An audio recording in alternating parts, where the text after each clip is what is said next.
O Brasil tem mais de 45 milhões de deficientes. Na nossa sociedade, as questões mais discutidas são acessibilidade e inclusão. Mas você já parou para refletir como é o cotidiano deles na escola, no trabalho, nos momentos de lazer? São tantas questões que não conhecemos que dentre elas escolhemos uma: o amor. Como é o relacionamento amoroso dos deficientes? Assista o documentário a seguir. O meu relacionamento, ele começou na faculdade mesmo. O primeiro beijo, digamos assim. Eu lembro que foi numa festa, daí só tava eu e minha amiga. Nós nos conhecemos num grupo de oração online, o qual nesse dia eu estava fazendo animação. E tinham me falado, né, que tinha um garoto lá, que tinha baixa visão, tudo. Daí teve um menino que foi, chegou nela assim, daí falou com ela alguma coisa. Na hora que ele foi falar, no ouvido dela, já me afastei pensando que ele ia chegar nela. Me chamou a atenção, ela mexia com um, mexia com o outro, animava um, consolava o outro e chamou a atenção. Aí no terceiro dia que eu entrei, que eu tava em aula, ele foi lá, se identificou pra mim, falando quem ele era.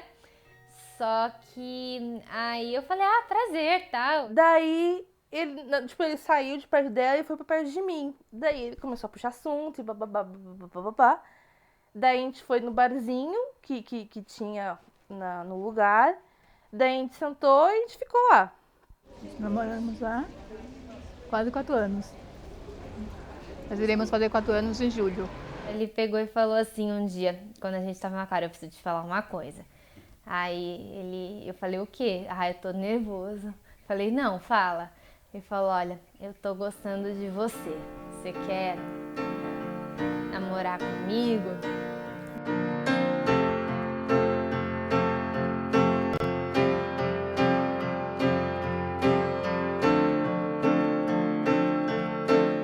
Não precisa ter tabu sobre o namoro, não. É o que eu falei. Antes de tudo, eu sou uma pessoa e eu tenho sentimentos. E qual é o problema de eu gostar de alguém, de eu chegar perto dessa pessoa e me declarar pra ela? Da minha parte sempre teve essa tensão, porque eu vi todas as minhas amigas e eu não sei porque sempre tive amiga bonita. Daí sempre elas, passaram na minha frente e tudo mais, e sempre ficavam com meninos bonitos e blá blá blá blá blá. Mas, daí eu ficava com minha intenção isso, será que nunca mais vai ser minha vez? Será que nunca mais vai ser minha vez? Mas daí quando aconteceu, normal. O que a gente busca na psicologia, desenvolvendo as pessoas que têm deficiência, é o empoderamento da pessoa e o seu fortalecimento perante a sociedade, né? Se a gente for pensar na nossa sociedade, as pessoas que possuem deficiência são minoria, né? Dentro do padrão de normalidade da sociedade. Então, assim, o que ela precisa? Ela precisa desenvolver esse poder de poder se fortalecer para dizer para o outro que essa deficiência não é uma limitação dela como um todo, né? Que ela entra como uma característica dela, né? Mas que ela tem outras qualidades, ela tem outros defeitos e que ela se constitui como ser humano através das outras coisas. Não pode pensar só na deficiência, porque eu sou deficiente e não vou conseguir. É aquilo que eu falei. Você não pode se debilitar isso. Você, tudo bem, tem essa questão visual? Tem. Mas antes de tudo, você é uma pessoa. Você tem sonhos. E você tem todo o direito de realizar os seus sonhos e de querer correr atrás dos seus sonhos. Eu acho que todo mundo se preocupa muito com a evidência das deficiências, mas na verdade não se preocupa com a pessoa. E toda pessoa é uma pessoa, né? Eu sou uma mulher, sou uma profissional, sou uma esposa, sou mãe e depois eu sou mãe de uma pessoa com deficiência. E quando essas pessoas, né, assim, através da inclusão que vem acontecendo, né, com a evolução dos tempos, essas pessoas começaram a sair, né, a estar na sociedade, a estar no shopping, estar no metrô, e trabalhar no mercado de trabalho, na faculdade, e essa convivência começa a ser mais natural. Mas ainda, né, assim, a pessoa que desconhece, né, assim, ela fica com receio de se aproximar, olha porque é o diferente, mas ela não olha com aquele olhar de julgamento, não, né, assim, pela maldade, é pelo desconhecimento. Quando a gente saía para ir a algum lugar, seja para comer alguma coisa, tomar alguma coisa, as pessoas olhavam, né, meu bem? Sim. As pessoas param e olham a gente. Fica olhando assim, porque muitas vezes ela me auxiliava e tal. E aí as pessoas param e olham. Aqui não.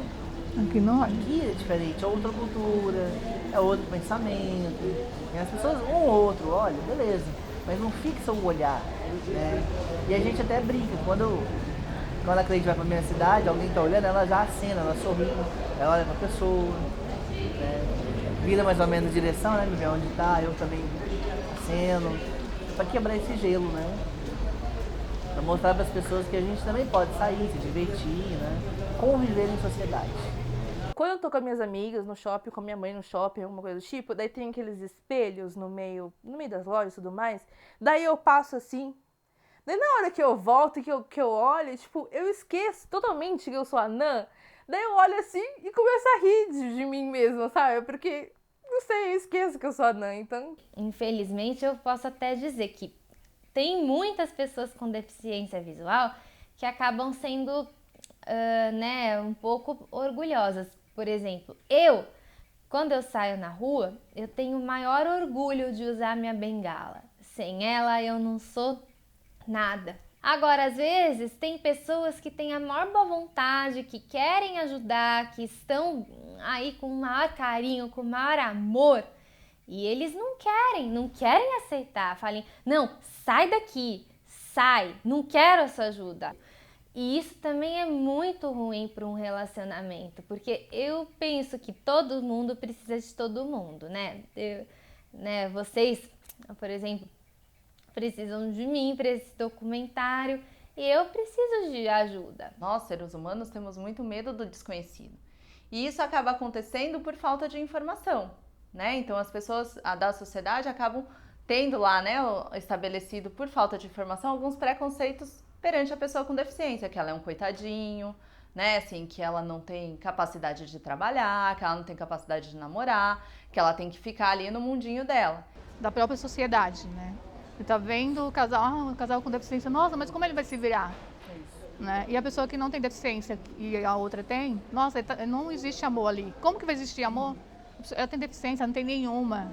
Será que é verdadeiro?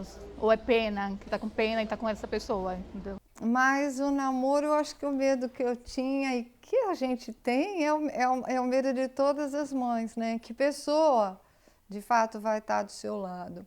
E o medo de que eu acho que a minha filha, desculpe a modéstia, mas é uma menina bonita, mas como a maioria das pessoas com deficiência visual que nunca enxergaram, ela acaba sendo uma menina mais ingênua, né? Ela não tem o nosso olhar que imita a raiva, o ódio. O olhar dela é um olhar assim, sempre mais infantil, né? Eu dei muita sorte por conta da família dele também me aceitar, porque infelizmente a gente sabe que não é qualquer família que não aceita. E eu não, eu graças a Deus, nesse ponto eu posso dizer que eu dei sorte, né? Tanto que quando a gente começou a namorar, a gente foi super acolhido. Eu costumo falar que o preconceito não é nem questão de preconceito, é de escolhas, de opções, né? Porque a própria pessoa com deficiência, ela tem essa opção de não namorar pessoas com deficiência. A minha questão não é ser na rua. A questão é a dificuldade de, sabe? Exatamente. Então, tipo, dele eu abaixar ou de eu de alguma forma levantar. Então, tipo, isso que meio que foi o difícil, sabe? De não acontecer na rua. Mas não porque eu tenho vergonha disso. A deficiência causa, às vezes, na pessoa algumas barreiras, né, que elas precisam ser quebradas para se relacionar com o outro, né? Assim, o relacionamento é sempre composto de duas pessoas, né? Da pessoa que tem a deficiência, no caso, e da outra pessoa que vai recebê-la, né?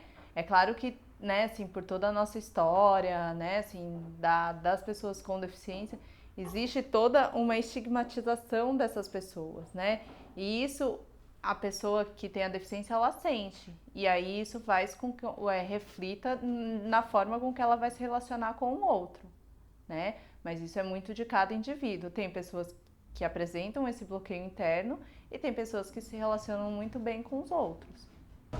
até que as pessoas assim amadureçam, né, ambas as partes, tanto o homem quanto a mulher, né, quanto os dois da relação, né, de que um pode completar o outro, né, não ser um peso. Por exemplo, tem coisas que a Cleide pode fazer e tem coisas que eu posso. Então, às vezes, ela é muito minha visão, ela é muito os meus olhos, e muitas vezes eu sou os braços dela e as pernas dela.